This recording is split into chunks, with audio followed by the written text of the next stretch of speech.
flip to the last chapter of the human story to see how it all turns out. The chapter that we're currently in, called 2020, is probably not going to be one of the best chapters of the book. And we have no idea what the coming chapters are going to read like. But we do know how the last chapter reads.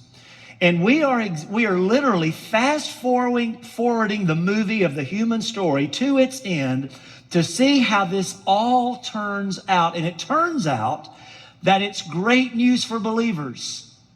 So as I've shared with you, my prayer in this series is not to alarm or scare or worry you, but instead to encourage you and give you great hope and give you some excitement for the wonderful things that lie ahead.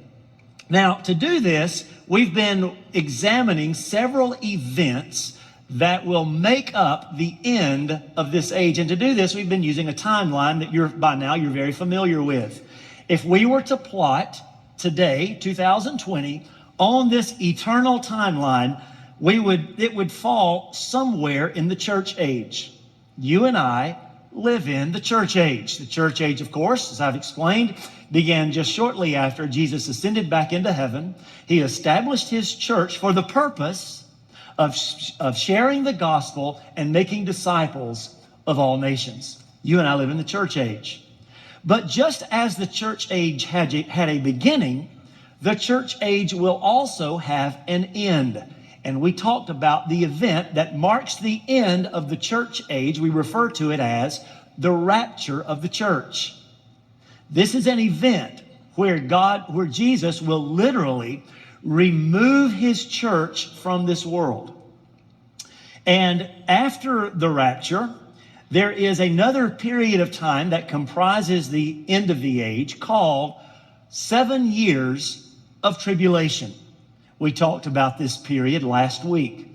During the tribulation, two basic things happen. One, the central character, a world leader, the Bible refers to him among other things as the Antichrist.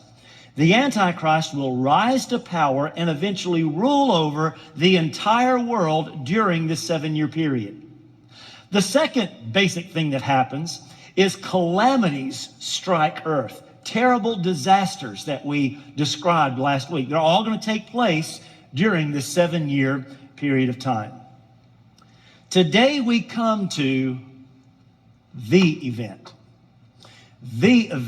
that all of Christendom looks forward to. We come to the second coming of Jesus, when Jesus himself will physically return to this earth. Now, Jesus not only ends the tribulation, he brings it into the tribulation, but he judges his enemies. He sets up his kingdom on earth to rule on earth for a period of 1,000 years. The second coming of Jesus.